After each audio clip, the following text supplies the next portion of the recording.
मैं सिंदबाद जहाजी। आप सुन रहे हैं मेरी दूसरी समुद्र यात्रा की कहानी सिर्फ createyours.in पॉडकास्ट पर।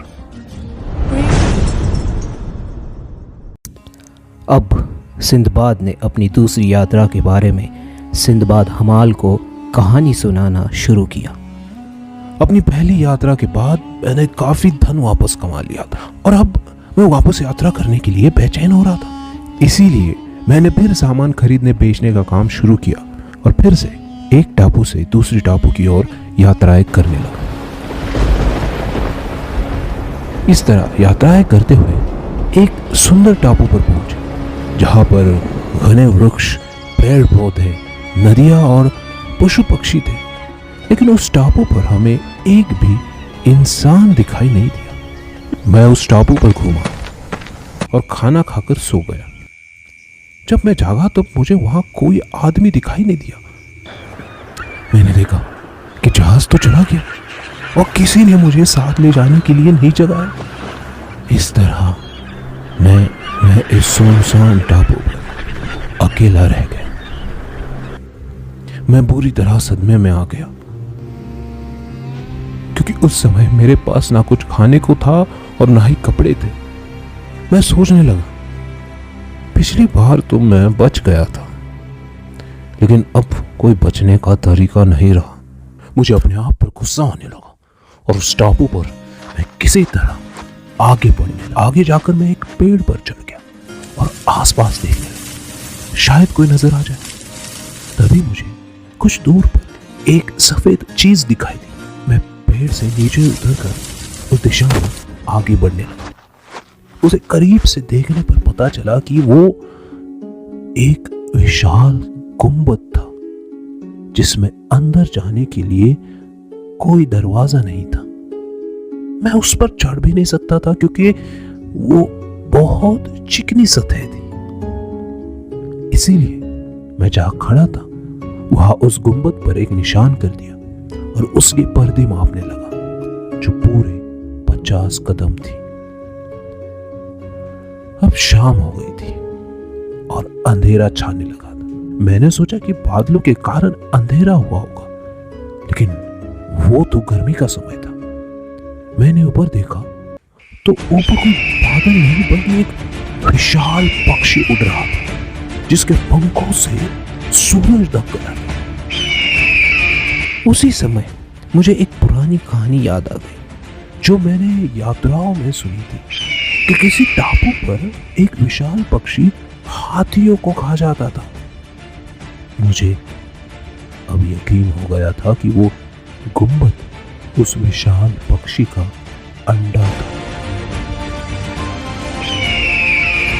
इसी दौरान वो पक्षी उड़ता हुआ आया और पंख फैलाकर उस अंडे के ऊपर सो गया। तभी मुझे एक विचार आया और मैंने अपनी पगड़ी खोलकर उसकी रस्सी बनाई। मैंने उस रस्सी का एक भाग मेरी कमर पर बांधा और दूसरा भाग पक्षी के पैर में बांध दिया और ये सोचने लगा कि ये पक्षी मुझे दूसरे टापू पर लेकर चला जाएगा। मैं रात भर नहीं सो पाया ताकि पक्षी कहीं अचानक ना उठ जाए।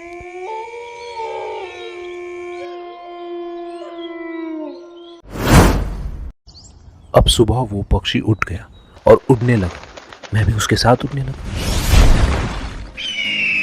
वो एक ऊंची पहाड़ी पर आकर बैठ गया।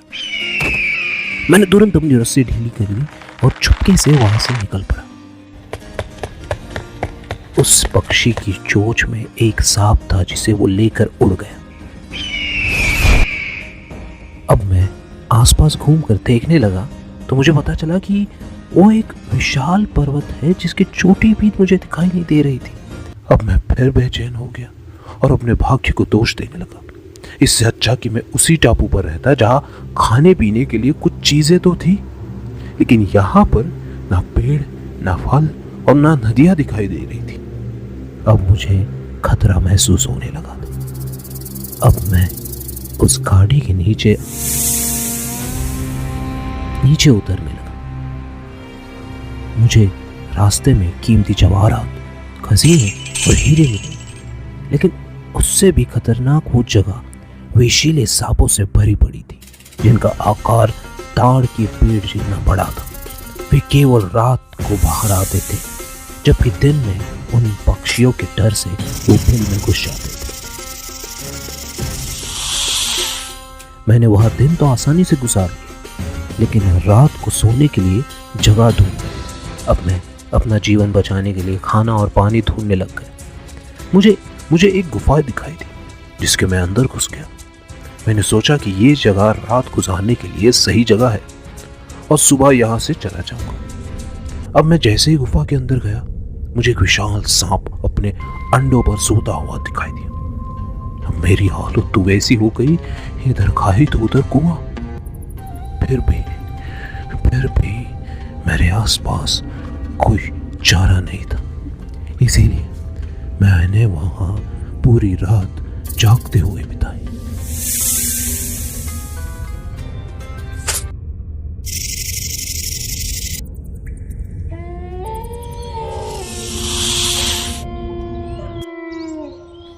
सुबह होते ही मैं तुरंत उस गुफा से बाहर निकल गया।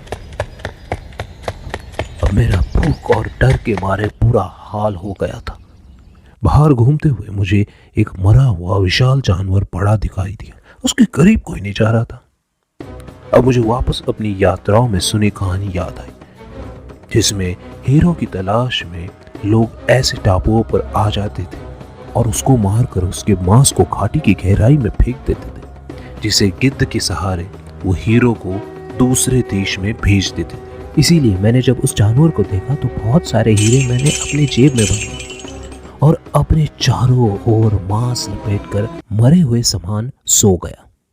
उस वक्त एक गिद्ध है और उस मरे हुए जानवर के साथ मुझे भी पहाड़ की चोटी पर छोड़ दिया। मुझे वहां पर किसी आदमी की आवाज आई और मैं उसके नजदीक गया। वो आदमी मुझे देखकर डर गया और मेरे बारे में पूछने लगा। मैंने अपनी पूरी कहानी उसे बताई। उसने भी बताया कि वो भी हीरो की खोज में इस खतरनाक जगह पर आया था, लेकिन हीरा हाथ नहीं लगा। मैंने उसे कुछ हीरे देकर उससे मदद के लिए कहा। उसकी मदद से मैं उस खतरनाक जगह से निकल गया। रास्ते में मुझे अजीब और गरीब जानवर देखने को मिले जो मैंने कहीं नहीं देखे थे। अब मुझे इस जगह के बारे में पूरा पता चल गया था। ये हीरो की घाटी, यहाँ लोग केवल हीरे ढूंढने आते हैं और मेरी तरह बहुत कम लोग वापस जिंदा लौट पाते हैं। मैंने उन हीरो को बेचकर बहुत सारा माल खरीद लिया और उसके बाद वापस बगदाद लौट आया।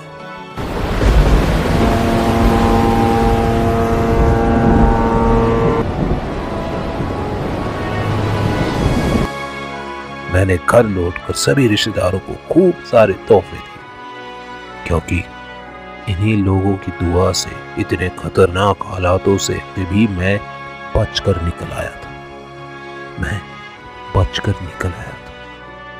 इस तरह मैंने अपनी दूसरी यात्रा खत्म की। कल मैं तुम्हें अपनी तीसरी यात्रा का किस्सा सुनाऊंगा सिंदबाद। अब सिंदबाद जहाजी ने सिंदबाद हमाल को 100 अनार दिए और वापस अगले दिन आने को कहा। मैं हूं सिंदबाद जहाजी। ये थी मेरी दूसरी समुद्र यात्रा की कहानी। अगली कहानी जल्दी हाजिर होगी। तब तक सब्सक्राइब कीजिए क्रिएटिव ऑडियोज पॉडकास्ट को स्पॉटिफाई, एप्पल, गूगल, गाना, जिस किसी भी पॉडकास्ट प्लेटफॉर्म पर आप सुन रहे हैं। सिंदबाद जहाजी की तीसरी समुद्र यात्रा जल्दी हाजिर होगी। मैं सिंदबाद जहाजी अपनी तीसरी यात्रा के साथ जल्दी लौटूंगा।